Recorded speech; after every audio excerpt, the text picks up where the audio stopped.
approximate analysis for lateral loads பார்க்க போகிறோம்.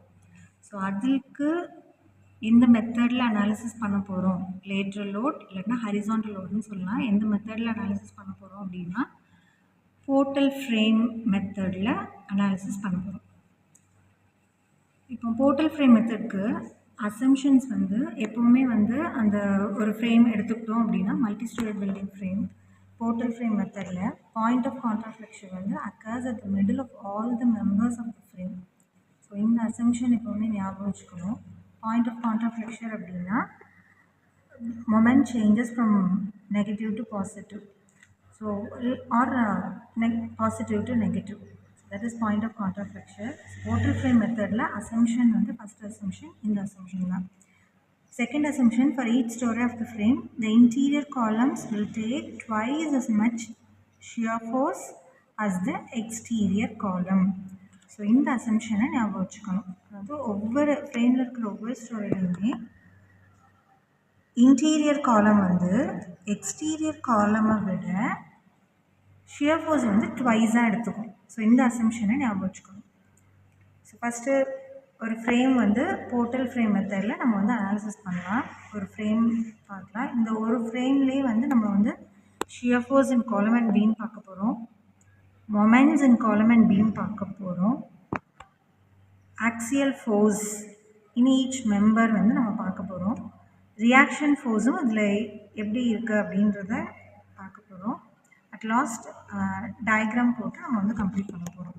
So ஒரு ஃப்ரேம்க்கு எல்லாமே பார்க்க போகிறோம். அனலைஸ் த frame using portal frame method. So இது வந்து ஒரு 2 story frame.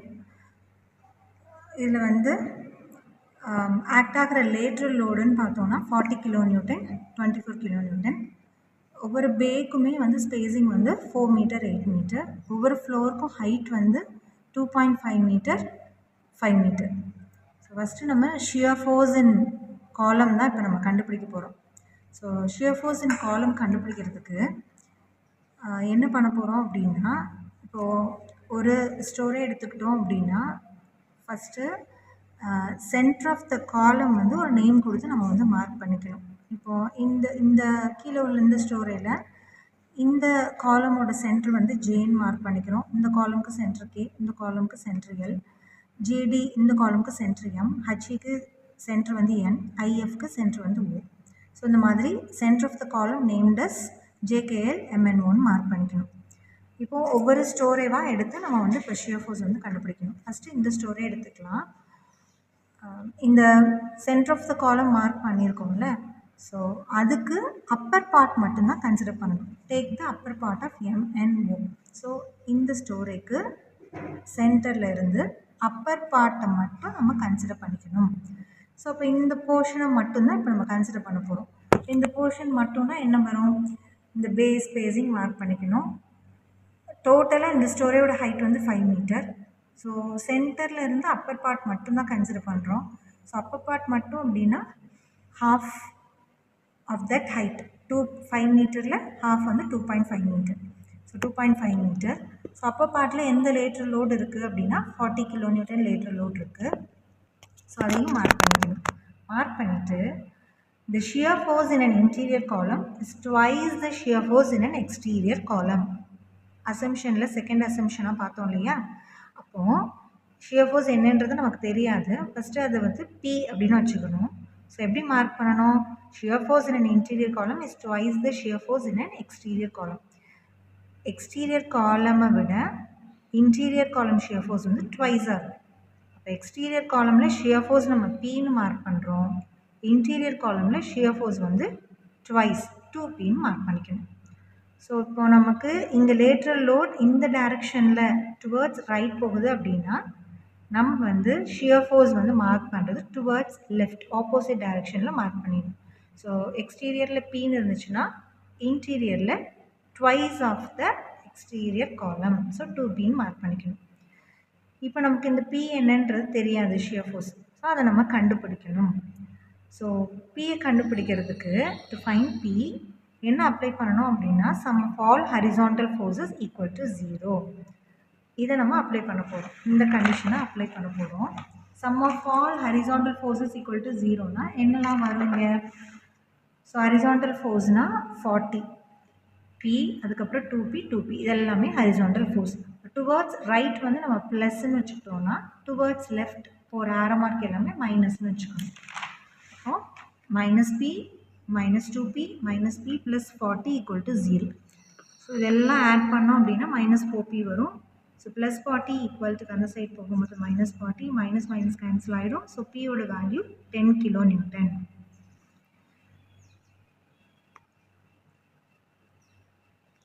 Shear force acting at the center of the column GD, HE and IF.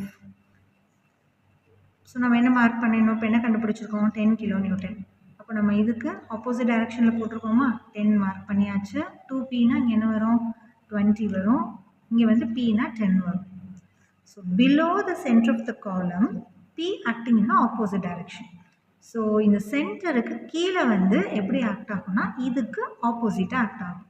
So arrow mark இங்கிட்டு போகிற மாதிரி எல்லாமே நம்ம வந்து போட்டுக்கணும். இது முடிஞ்சிருச்சு. இந்த அப்பர் ஸ்டோரிக்கு கீழே உள்ள ஸ்டோரிக்கு அதே மாதிரியே நம்ம வந்து ஷியர் ஃபோர்ஸ் வந்து காலம்க்கு கண்டுபிடிக்கணும். இப்போ இங்கே என்ன நம்ம மார்க் பண்ணியிருக்கோம்? JKLன்னு மார்க் பண்ணியிருக்கோமா? இந்த JKLக்கு அப்பர் பார்ட்டை எடுத்துக்கணும். அப்பர் பார்ட்னா இது ஃபுல்லாக அப்படியே எடுத்துக்கணும். ஸோ இப்போ என்னெல்லாம் எடுக்கணும்? இந்த அப்பர் பார்ட்டை அப்படியே எடுத்துக்கணும். ஸோ இப்போ இதில் ஹாஃப்னா 2.5ல் ஹாஃப் வந்து ஹைட் வந்து 1.25 மீட்டர். இந்த ஸ்டோரேக்கு 5 மீட்டர். பேஸ் ஸ்பேசிங் வந்து 4 மீட்டர் 8 மீட்டர். ஸோ இதில் ஆக்ட் ஆகிற லேட்ரல் ஃபோர்ஸ் 40 kN. இதில் ஆக்ட் ஆகிற லேட்ரல் ஃபோர்ஸ் 24 kN. இப்போ நம்ம கண்டுபிடிக்க வேண்டியது இந்த ஸ்டோரியில் இருக்கிற சென்டர் ஆஃப் த காலமில் ஷியர் ஃபோர்ஸ் வந்து கண்டுபிடிக்க போகிறோம். ஸோ எக்ஸ்டீரியர் காலம்க்குலாம் என்ன மார்க் பண்ணணும்? Pன்னு மார்க் பண்ணணும்.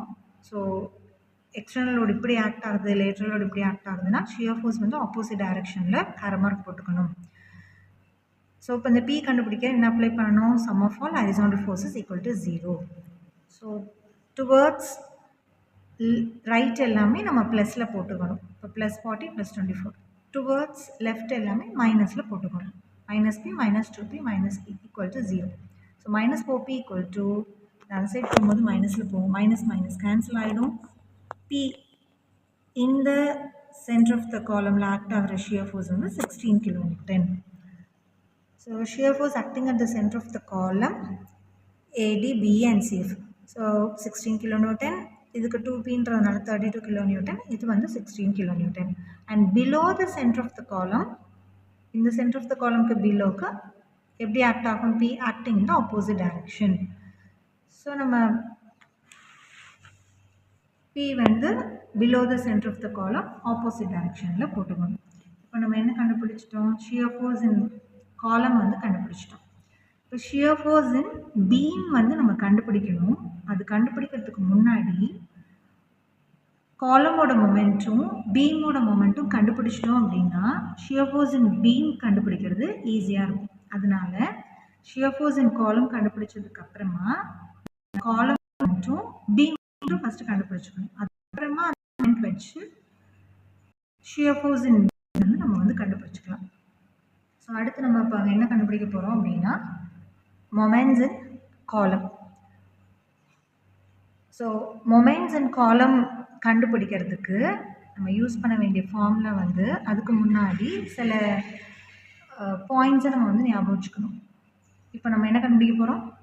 shear force in column கண்டுபிடிச்சிட்டோம். shear force in beam கண்டுபிடிக்கணும். அது கண்டுபிடிக்கணும் அப்படின்னா moments along the beam, moments along the column தேவை. அது இருந்தால் தான் நம்ம shear force in beam வந்து கண்டுபிடிக்கிறது ஈஸியாக இருக்கும். ஸோ அதுக்கு சில பாயிண்ட்ஸ் வந்து நம்ம ஞாபகம் வச்சு மொமெண்ட்ஸ் கண்டுபிடிக்கிறதுக்கு. மொமெண்ட்ஸ் along the beam எப்போவுமே acting clockwise direction. Moments along the column acting in the anti-clockwise direction. So எப்போவுமே பீம் மொமெண்ட் வந்து கிளாக் டைரக்ஷன் ஆகும். காலம் வந்து எப்பவுமே ஆன்டி கிளாக்வைஸ் டைரக்ஷனில் ஆக்ட் ஆகும். இதை நம்ம எப்போவுமே ஞாபகம் வச்சுக்கணும். ஸோ இதை ஞாபகம் வச்சுட்டு நம்ம வந்து இங்கே வந்து என்ன பண்ணலாம் அப்படின்னா இந்த மொமெண்ட்டு நம்ம வந்து மார்க் பண்ணலாம். எப்போவுமே இப்போ பி மொமெண்ட்னா எது? GH, HG, அதே மாதிரி HI, IH. இப்போ காலம் மொமெண்ட்னா என்னது? GD, DG.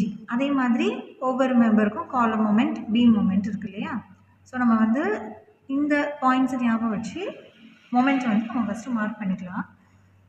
Moments along the beam acting in the clock wise direction. அப்போ பீம் மொமெண்ட் எல்லாமே நம்ம எந்த டைரக்ஷனில் மார்க் பண்ணணும் அப்படின்னா கிளாக் வைஸ் டைரக்ஷனில் மார்க் பண்ணணும். இப்போ இங்கே பாருங்கள், ஜிஹெச் அப்படின்றது பீம் தானே.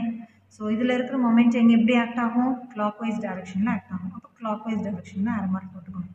ஹச்ஜி இதுவும் பீமில் மொமெண்ட் எப்படி ஆக்ட் ஆகும்? கிளாக் வைஸ் டைரக்ஷனில் ஆக்ட் ஆகும். ஸோ இதையும் நம்ம கிளாக் வைஸ் டைரக்ஷனில் போட்டுக்கணும். ஹச்ஐ இந்த மொமெண்ட்டும் beam moment, so clockwise. IH இந்த மொமெண்ட்டும் இப்போ எப்படி ஆக்ட் ஆகும்? கிளாக் வைஸ் டைரக்ஷனில். ஸோ டிஇ இதுவும் பி மொமெண்ட் எந்த டைரக்ஷனில்? கிளாக் வைஸ் டைரக்ஷனில் ஆக்ட் ஆகும். இடி இதுவும் கிளாக் வைஸ் டைரக்ஷனில் ஆக்ட் ஆகும். அடுத்து இஎஃப், இஎஃப்பும் B moment, so clock wise டைரக்ஷனில் ஆக்ட் ஆகும். எஃப்இ இதுவும் கிளாக் வைஸ் டைரக்ஷனில் ஆக்ட் ஆகும். ஸோ பி மொமெண்ட் நம்ம எல்லாமே கிளாக் வைஸ் டைரக்ஷனில் போட்டாச்சு. காலம் மொமெண்ட் வந்து acting in the anti clock wise direction. So column moment எல்லாமே இப்போ நம்ம ஆன்டி கிளாக் வைஸ் டைரக்ஷனில் மார்க் பண்ணணும். ஸோ காலம் மொமெண்ட்னா எது? காலம்னா ஜிடி. ஸோ ஜிடி மொமெண்ட் வந்து எப்படி போடணும்? ஆன்டி கிளாக் வைஸ் டைரக்ஷனில் போடணும். வேறு மார்க் பாருங்கள், ஆன்டி கிளாக் வைஸில் போட்டுக்கணும்.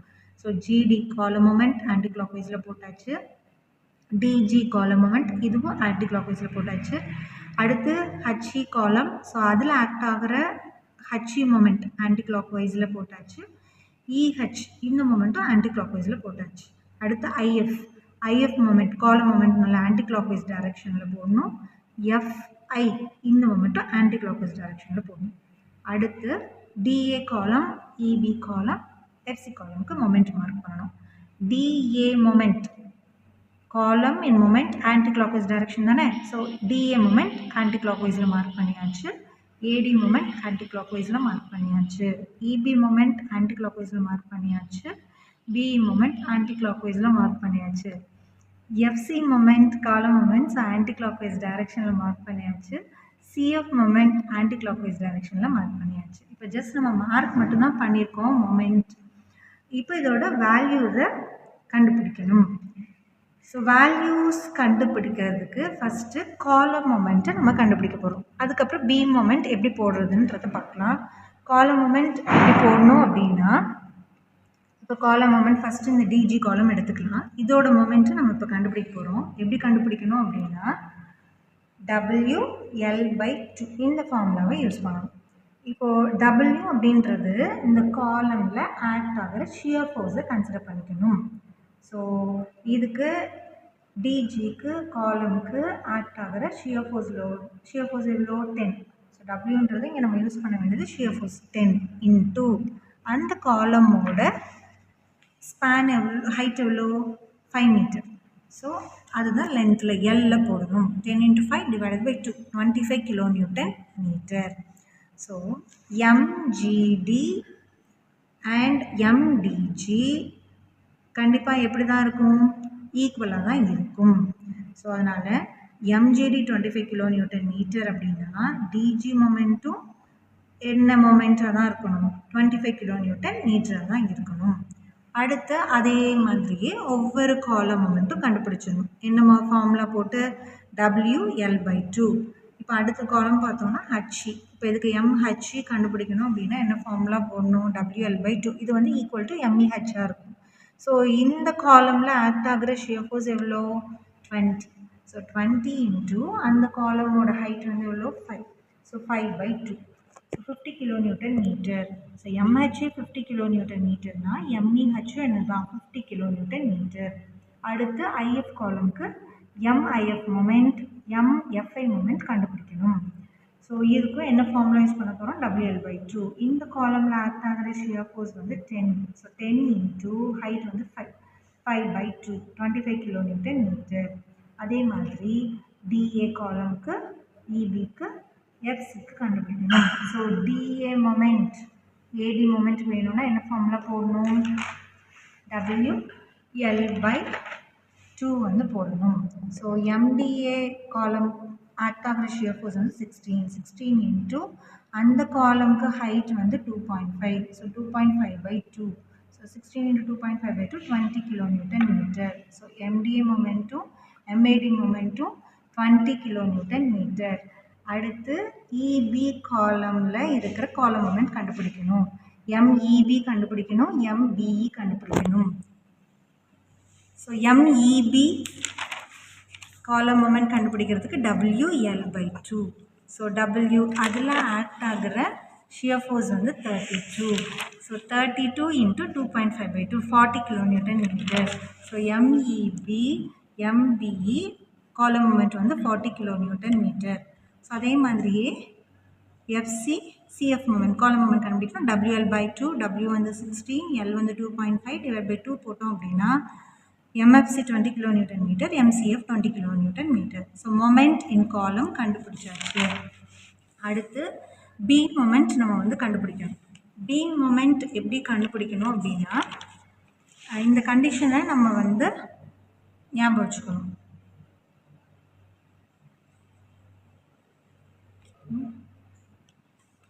இப்போ மொமெண்ட் காலம் மொமெண்ட் கண்டுபிடிச்சோமா, பீம் மொமெண்ட் இப்போ கண்டுபிடிக்கணும். பீம் மொமெண்ட் கண்டுபிடிக்கிறதுக்கு ஜாயின்ஸில் வந்து sum of all the moments will be 0 and therefore moments acting into opposite direction. அதாவது என்ன அர்த்தம், இப்போ இந்த ஜாயிண்ட் எடுத்துக்கிட்டோம் அப்படின்னா காலம் மொமெண்ட் நம்ம எவ்வளோ கண்டுபிடிச்சோம், 25 kN/m ஆன்டி கிளாக்வைஸ். இப்போ நம்ம என்ன பார்த்தோம், ஜாயிண்டில் sum of all the moments will be 0ன்னு பார்த்தோம். அப்போ காலம் மொமெண்ட் ஆன்டி கிளாக்வைஸ் டைரக்ஷன் அப்படின்னா பீம் மொமெண்ட் கிளாக்வைஸ் டைரக்ஷனில் இருக்கணும், சேம் மொமெண்ட் இருக்கும். அப்படின்னா தான் 0 ஆகும். இது ஆன்டி கிளாக்வைஸ், இது வந்து கிளாக்வைஸ். அப்படின்னா தான் ஜாயிண்டில் sum of all the moments 0 ஆக முடியும். இப்போ இங்கே காலம் மொமெண்ட் 25னா இங்கே பீம் மொமெண்ட் MGH எவ்வளோ வரும், இப்போ 25 kN/m வரும். ஸோ இப்போது MGH 25 kN/m அப்படின்னா இன்னொரு கண்டிஷன் ஞாபகம் வச்சுக்கணும். In portal free method the moments in the beam in each story will be same. அப்படின்னா each storyல moments in beam வந்து சேமாக தான் இருக்கும். இப்போ MGH 25 kN/mனா MHI beam மொமெண்ட்டும் என்னவாக தான் இருக்கும், 25 kN/m தான் இருக்கும். MHI மொமெண்ட்டும் 25 kN/m தான் இருக்கும். MIH மொமெண்ட்டும் 25 kN/m தான் இருக்கும். ஸோ நம்ம பீம் மொமெண்ட் இங்கே எல்லாமே 25 மார்க் பண்ணியாச்சு. இப்போது இங்கே நம்ம பார்த்தாலே தெரியும், இந்த head ஜாயிண்டில் MHI 25, MHI 25. So 25 + 25 50 kN/m. இது எல்லாமே கிளாக்வைஸ். காலம் மொமெண்ட் பார்த்தோன்னா எவ்வளோ இருக்குது, 50 kN/m இருக்குது. அப்போது பீம் மொமெண்ட் கிளாக்வைஸ் 50 kN/m, காலம் மொமெண்ட் ஆன்டி கிளாக்வைஸ் 50 kN/m. அப்போ இந்த ஜாயிண்டில் 0 ஆயிடுச்சா. ஸோ இதை நம்ம கரெக்டாக போட்டிருக்கோமான்னு இதை வச்சு நம்ம செக் பண்ணிக்கலாம். அதே மாதிரி இந்த ஜாயிண்டில் பார்த்தோம் அப்படின்னா காலம் மொமெண்ட் என்னெல்லாம் இருக்குது, MDA மொமெண்ட் இருக்குது இந்த ஜாயிண்டில் 20 kN/m இருக்குது. அதே மாதிரி MDG காலம் மொமெண்ட்டும் இருக்குது anti clockwise 25 kN/m. So total காலம் மொமெண்ட் வந்து இங்கே வந்து 45 kN/m. அப்போது ஆன்டி கிளாக்வைஸ் காலம் மொமெண்ட் 45 kN/m இருக்குது டோட்டலாக. அப்போ பீம் மொமெண்ட் வந்து நம்ம இங்கே என்ன போடணும், இப்போ இங்கே 0 ஆகணும், sum of all the moments 0 ஆகணும்னா பீம் மொமெண்ட் கிளாக்வைஸ் மொமெண்ட் வந்து எவ்வளோ போடணும், 25 + 20 இங்கே வந்து டோட்டலாக 45 kN/m போடணும். ஸோ இப்போ இங்கே ஆட்டோமேட்டிக்காக நமக்கு என்ன ஆகிடும், sum of all moments will be 0 at this joint D. இப்போ நம்ம வந்து ஒரு பாயிண்ட் ஞாபகம் வச்சுக்கணும்னு சொல்லலை, போர்ட்டல் ஃப்ரீ மெத்தடில் மொமெண்ட்ஸ் இந்த beam in each storey will be same. அப்போது MDE 45 அப்படின்னா MED பீம் மொமெண்ட்டும் 45 தான் இருக்கணும், MEF பீம் மொமெண்ட்டும் 45 தான் இருக்கணும், MFE பீம் மொமெண்ட்டும் 45 தான் இருக்கணும். ஸோ இப்போ எல்லாமே நம்ம என்ன மார்க் பண்ணியாச்சு, 45 மார்க் பண்ணியாச்சு. இப்போ நம்ம செக் பண்ணி பார்த்தோம் அப்படின்னா sum of all the moments will be 0 at the joint இல்லையா. இப்போது பீம் மொமெண்ட் இந்த இ ஜாயிண்டில் பார்த்தோன்னா ED 45, EF 45, 45 + 45 90 kN/m. இது கிளாக்வைஸ். இ ஜாயிண்ட்டில் காலம் மூமெண்ட் பார்த்தோன்னா 50 + 40 90 kN/m. இது வந்து ஆன்டி கிளாக் வைஸ். ஸோ அந்த இடத்துல ஆட்டோமேட்டிக்காக நமக்கு 0 ஆயிடுச்சு. அதே மாதிரி எஃப் ஜாயிண்ட்டில் 45 beam moment clockwise, column moment anticlockwise 25 + 40. So இந்த இடத்துல இந்த ஜாயிண்ட்டில் 0 ஆயிடுச்சு. ஸோ பீம் மொமெண்ட்டும் நம்ம போட்டுட்டோம், காலம் மொமெண்ட்டும் போட்டுட்டோம். ஸோ இதை நம்ம இங்கே மார்க் பண்ணிக்க வேண்டியதான். மொமெண்ட்ஸ் இன் பீம் அண்ட் காலம் எல்லா பீம் மெம்பரையும் போட்டுட்டு, பீம்லாம் போடும்போது கிளாக் வைஸில் போடணும், காலமுக்கு போடும்போது ஆன்டி கிளாக் வைஸில் போட்டு மார்க் பண்ணிக்கணும். ஸோ இப்போ இந்த மொமெண்ட் வச்சு தான் நம்ம என்ன பண்ண போகிறோம், ஷியர் ஃபோர்ஸ் இந்த பீம் வந்து கண்டுபிடிக்க போகிறோம். இப்போ நம்ம ஃபஸ்ட்டு என்ன கண்டுபிடிச்சோம், ஷியர் ஃபோர்ஸ் இன் காலம் கண்டுபிடிச்சோம் இல்லையா, பி எக்ஸ்டீரியர் காலமில் பி, இன்டீரியர் காலமில் 2Pன்னு போட்டு. இப்போது பீமில் இருக்கிற ஷியர் ஃபோர்ஸை நம்ம கண்டுபிடிக்கணும் இல்லையா, அதுக்கு இந்த மொமெண்ட்டை வச்சு தான் கண்டுபிடிக்க போகிறோம். பீம் மொமெண்ட்டை வச்சு தான் நம்ம வந்து கண்டுபிடிக்கணும். பீம் மொமெண்ட் வந்து இப்போ ஜிஹெச் பீமுக்கு ஷியர் ஃபோர்ஸ் இன் பீம் கண்டுபிடிக்கணும் அப்படின்னா ஜிஹெச் மொமெண்ட்டும் ஹெச்ஜி மொமெண்ட்டும் வச்சு நம்ம வந்து கண்டுபிடிக்கணும். அதாவது GH moment plus HB moment divided by அந்த பீமோட லென்த். ஸோ GH moment எவ்வளோ 25, HG moment எவ்வளோ 25, 25 + 25 divided by L. இந்த பீமோட லென்த் வந்து 4 மீட்டர். So divided by 4. அதே மாதிரி HI பீமுக்கு அந்த ரெண்டு பீம் மொமெண்ட்டையும் ஆட் பண்ணி அந்த லென்த்தால் டிவைட் பண்ணோம் அப்படின்னா ஷியர் ஃபோர்ஸ் பீம் கிடச்சிரும். அதே மாதிரி டிஇக்கு இந்த ரெண்டு பீம் மொமெண்ட்டையும் ஆட் பண்ணி டிவைட் பை எல் போட்டோன்னா ஷியர் ஃபோர்ஸ் இன் பீம் கிடச்சிரும். இஎஃப் பீமுக்கு EF plus FE moment divided by L போட்டோன்னா ஷியர் ஃபோர்ஸ் இன் பீம் கிடச்சிரும். ஸோ ஒன்று அப்வர்ட் டைரக்ஷனில் போட்டுக்கணும், சென்டருக்கு அப்புறம் இன்னொன்று டவுன்வர்ட் டைரக்ஷனில் போட்டு ஷியர் ஃபோர்ஸ் இன் பீமை நம்ம வந்து மார்க் பண்ணிக்கணும். இப்போ நம்ம ஷியர் ஃபோர்ஸ் இன் பீமும் கண்டுபிடிச்சிட்டோம் எல்லா பீமுக்கும். இப்போ நம்ம இது வரைக்கும் என்ன கண்டுபிடிச்சிருக்கோம், shear force in beam and column கண்டுபிடிச்சிருக்கோம், moments in beam and column கண்டுபிடிச்சிருக்கோம். இப்போ நம்ம கண்டுபிடிக்க போகிறது ஆக்சியல் ஃபோர்ஸ். ஒவ்வொரு மெம்பருக்கும், காலம் மெம்பருக்கும் சரி இல்லை பீம் மெம்பருக்கும் சரி, ஆக்சியல் ஃபோர்ஸ் வந்து நம்ம வந்து கண்டுபிடிக்கணும். ஆக்சியல் ஃபோர்ஸ் அப்படின்னாவே either tensile fours are compressive force. இப்போ இதில் ஒரு கண்டிஷன் இருக்குது, என்ன அப்படின்னா ஆக்சியல் ஃபோர்ஸஸ் இந்த பீம்ஸ் வில் பி கம்ப்ரெசிவ். இந்த ஃப்ரேமில் எப்போவுமே பீமில் வந்து ஆக்சியல் ஃபோர்ஸ் எப்படி தான் இருக்கும் அப்படின்னா கம்ப்ரெசிவ் ஃபோர்ஸாக தான் இருக்கும். காலம் ஆக்சியல் ஃபோர்ஸ் வந்து எய்தர் கம்ப்ரெசிவ் ஆர் டென்சைல். இன்னொன்று நம்ம என்ன கன்சிடர் பண்ணணும் அப்படின்னா point of contraflexure lies in centre of the member. So when we take the joint we should not take the whole member, we have to select only half of the member. இந்த பாயிண்ட்டை கண்டிப்பாக ஞாபகம் வச்சுக்கணும். Point of கான்ட்ராஃப்ளெக்ஷன் அசம்ஷன்லேயே பார்த்தோம்ல, centre of த மெம்பரில் தான் லை ஆகும். அதனால நம்ம இந்த ஆக்சியல் ஃபோர்ஸ் கண்டுபிடிக்க ஒவ்வொரு ஜாயிண்ட்டும் எடுக்கும்போது ஃபுல் மெம்பரையும் எடுக்க வேண்டாம், ஹாஃப் ஆஃப் த மெம்பரை எடுத்தால் போதும், ஹோல் மெம்பரை எடுக்க வேண்டிய தேவை இல்லை. ஸோ இப்போ ஒரு ஜாயிண்ட்டாக நம்ம வந்து இப்போ எடுக்க போகிறோம். ஃபஸ்ட்டு ஜாயிண்ட் அப்படின்னா GHIDEF இதுதான் ஜாயிண்ட். ஃபஸ்ட்டு ஜி ஜாயிண்ட் எடுக்கலாம். ஸோ ஜாயிண்ட்டில் ஏதாவது ஃபோர்ஸ் ஆக்ட் ஆச்சுன்னா அந்த ஃபோர்ஸை கன்சிடர் பண்ணிக்கணும். அந்த ஜாயிண்ட்டில் இருந்து போகிற மெம்பரை கன்சிடர் பண்ணிக்கணும். ஹோல் மெம்பர் எடுக்கக்கூடாது, ஏன்னா பாயிண்ட் ஆஃப் கான்ட்ராஃப்ளெக்ஷன் லைஸ் இந்த சென்டர். அதனால் ஹாஃப் ஆஃப் த மெம்பரை எடுத்தால் போதும். ஹாஃப் ஆஃப் த மெம்பர் அப்படின்னா ஸோ ஜிஹெச்க்கு ஹாஃப் அப்படின்னா இந்த ஹாஃப். இப்போ ரெண்டு ஷியர் ஃபோர்ஸ் போட்டிருக்கோம்ல ஆப்போசிட் டைரக்ஷனில், ஸோ அதில் ஹாஃப். ஸோ இப்போ எது வரும், ஜிஹெச் வரும், but half of the member தான் எடுக்க போகிறோம். ஜிடி வரும், ஆனால் ஹாஃப் ஆஃப் த மெம்பர் தான் எடுக்க போகிறோம். ஸோ ஹாஃப் ஆஃப் த மெம்பர்னால் இங்கே என்ன போடுவீங்க, அப்வர்ட் 12.5 நம்ம போடணும்.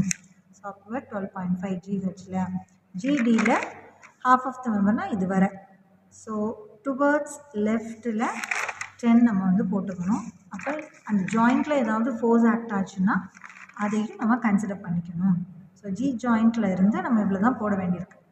இப்போ என்ன செய்யணும், ஃபஸ்ட்டு இப்போ இந்த மெம்பரில் வந்து என்ன ஃபோர்ஸ் ஆக்சியல் ஃபோர்ஸுன்றதை நம்ம கண்டுபிடிக்க போகிறோம். டென்சைலாக கம்ப்ரெசிவான. எப்போவுமே ஆக்சியல் ஃபோர்ஸ் இன் பீம் வந்து ஆல்வேஸ் பி கம்ப்ரெசிவ் தான். காலமில் தான் எது டென்சைலாக இருக்கலாம், கம்ப்ரெசிவாக இருக்கலாம்.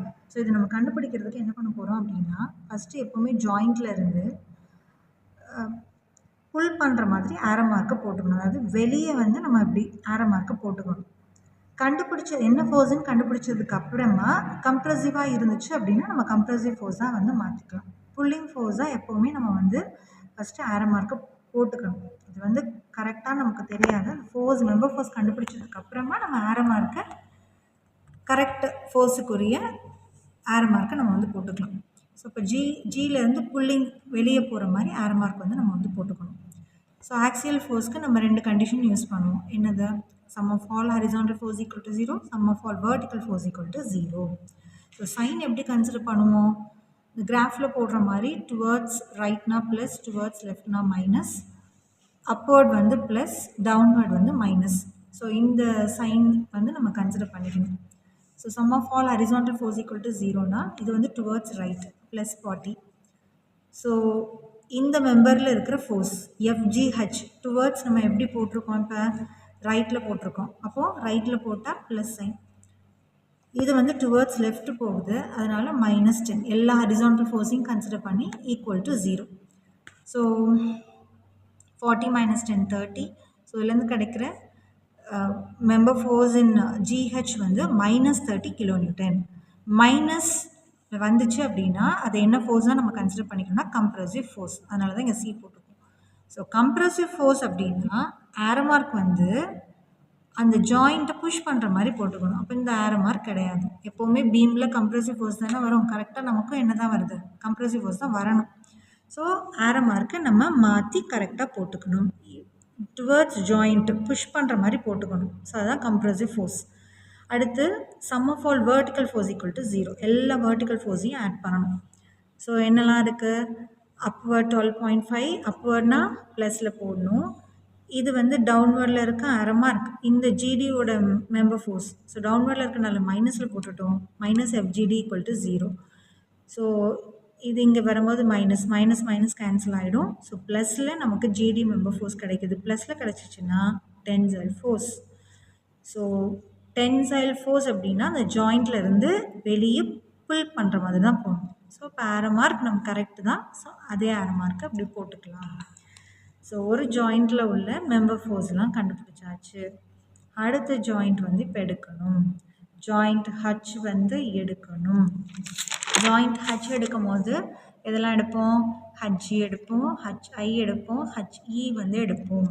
ஸோ ஹோல் மெம்பரே எடுக்கக்கூடாது இல்லையா? Half of the member. அப்போ இதில் ஹாஃப், இதில் ஹாஃப், இதில் ஹாஃப். இப்போது நம்ம ஜிஹெச் மெம்பருக்குரிய ஃபோர்ஸை ஆல்ரெடி நம்ம கண்டுபிடிச்சிட்டோம். என்ன கண்டுபிடிச்சிருக்கோம்? ஜிஹெச் மெம்பர் ஃபோர்ஸ் 30 kN கண்டுபிடிச்சிருக்கோம் இல்லையா? ஸோ அதை நம்ம வந்து என்ன செஞ்சுருக்கோம்? இதில் வந்து நம்ம வந்து மார்க் பண்ணணும். ஸோ இப்படி மார்க் பண்ணணும். ஜிஹெச் மெம்பர் ஃபோர்ஸ் நம்ம கண்டுபிடிச்சிருக்கோம் இல்லையா? எப்போவுமே பீம் ஆக்சியல் ஃபோர்ஸ் வந்து கம்ப்ரெசிவ் தான். இப்போ நம்ம கிடைச்சதும் கம்ப்ரெசிவ் தான். கம்ப்ரெசிவ்னா டுவர்ட்ஸ் ஜாயிண்ட் நமக்கு இந்த புஷிங் மாதிரி போகும். அதே மாதிரி ஹச்லேயும் நம்ம எப்படி போடணும்? டுவர்ட்ஸ் ஜாயிண்ட் இப்படி போட்டால் தான் கம்ப்ரெசிவ் ஃபோர்ஸ். அப்போ நம்ம 30ன்றதை நம்ம கண்டுபிடிச்சி வச்சுட்டோம். இப்போ ஹச்சில் வந்து நம்ம ஜாயிண்ட் எடுக்கும்போது இதில் பாதி தான் எடுக்க போகிறோம். இப்போ பாதி எடுக்கும் போது இந்த மெம்பருக்குரிய ஃபோர்ஸ் இந்த 30 இருக்கு இல்லையா, இதையும் சேர்த்து கன்சிடர் பண்ணிக்கணும். இப்போ எப்படி போடணும்? ஆரோ மார்க் டுவர்ட்ஸ் ஹச் ஜாயிண்ட்டுக்கு டுவர்ட்ஸாக என்ன போதோ அதை வந்து நம்ம கன்சிடர் பண்ணிக்கணும். அப்போது டுவர்ட்ஸ் ஹச்சுக்கு போகிற ஆரோ மார்க் இந்த 30 மார்க் பண்ணிக்கணும். அந்த மெம்பர் ஃபோர்ஸை மார்க் பண்ணிக்கணும். அப்புறம் அதில் இருக்கிற ஆக்சியல் ஃபோர்ஸை மார்க் பண்ணிக்கணும். அதுக்கப்புறமா ஹச்ஐ, ஐயில் பாதி இல்லையா? ஸோ இதில் வந்து அப்வர்டு 6.25 மார்க் பண்ணிக்கணும். அதுக்கப்புறம் இதில் பாதி அப்படின்னா டுவர்ட்ஸ் லெஃப்ட் இந்த 20 மார்க் பண்ணிக்கணும். ஸோ இப்போ நம்ம போட்டதுக்கப்புறமா எப்படி ஆரோ மார்க் போடணும்னு சொல்லியிருக்கேன். இந்த மெம்பர்ஸ்லாம் ஹச்சில் இருந்து வெளியே போகிற மாதிரி ஆரோ மார்க்கை நம்ம ஃபஸ்ட்டு மார்க் பண்ணிக்கணும். இப்படி இந்த ஆரோ மார்க்கை வச்சு சைன் கன்சிடர் பண்ணி sum of all horizontal force equal to 0, sum of all vertical force equal to 0ன்னு கண்டுபிடிக்கணும். கண்டுபிடிச்சிட்டு அதில் நமக்கு என்ன ஃபோர்ஸ் வருதோ அதுக்கேற்ற மாதிரி ஆரோ மார்க்கை மாற்றிக்கணும். இந்த ஒரு ஜாயிண்ட்டுக்கு மட்டும் பார்க்கலாம், மற்ற ஜாயிண்ட்டுக்கெல்லாம் அதே மாதிரி தான். இப்போ sum of all horizontal force equal to 0னா இப்போ towards right போகுது அதனால +30. ஹரிசாண்டல்னா இந்த மெம்பர் எடுக்கணும் FHI towards right போகுது அதனால +FHI. இது வந்து 20 வந்து டுவர்ட்ஸ் லெஃப்ட் போகுது அதனால -20. ஸோ இதுலேருந்து நமக்கு கிடைக்கிற FHI ஃபோர்ஸ் வந்து -10. இப்போ இது வந்து பீம் ஆக்சியல் ஃபோர்ஸ் எல்லாமே எப்படி தான் இருக்கணும், கம்ப்ரெசிவாக தான் இருக்கணும். மைனஸ்னாலே அது compressive force. So compressive force தான் நமக்கு வந்திருக்கு. கம்ப்ரெசிவ் ஃபோர்ஸ் அப்படின்னா ஆரோ மார்க் எப்படி போடணும், டுவர்ட்ஸ் ஜாயிண்ட் வந்து இன்வேர்டாக போடணும். ஸோ ஆரோ மார்க் இந்த மாதிரி நம்ம வந்து மாற்றிடணும். அடுத்து sum of all vertical force equal to 0. Downward அப்படின்னா என்ன சைன் போடணும், -12.5. அப்வேர்ட் அப்படின்னா +6.25. ஸோ இந்த மெம்பரில் ஃபோர்ஸ் வந்து டவுன்வேர்ட் ஆரோ மார்க் போட்டிருக்கோமா, அப்படின்னா minus FH equal to 0. So இதுலேருந்து நம்ம கிடைக்கிற மெம்பர் ஃபோர்ஸ் வந்து -6.25. மைனஸ் அப்படின்னாவே என்ன ஃபோர்ஸ், கம்ப்ரெசிவ் ஃபோர்ஸ். ஆனால் நம்ம போட்டிருக்கிற ஆரோ மார்க் வந்து ஜாயிண்டில் இருந்து அவுட்வேர்டாக போட்டிருக்கோம். ஸோ கம்ப்ரெசிவ் ஃபோர்ஸ்னால் டுவர்ட்ஸ் ஜாயிண்ட் இன்வேர்டாக போடணும். அப்போ இந்த ஆரோ மார்க்கை நம்ம வந்து மாற்றி போட்டுக்கணும். ஸோ மாற்றி போட்டுட்டு HEயில் வந்து ஸோ டுவர்ட்ஸ் ஜாயிண்ட் நமக்கு வந்து கம்ப்ரெசிவ் ஃபோர்ஸ். அப்போ இங்கே 6.25, இந்த பக்கம் இதுக்கு ஆப்போசிட்டாக வருமா, அப்போ டுவர்ட்ஸ் ஜாயிண்ட் இந்த பக்கமும் கம்ப்ரெசிவ் ஃபோர்ஸ் தான் வரும் 6.25.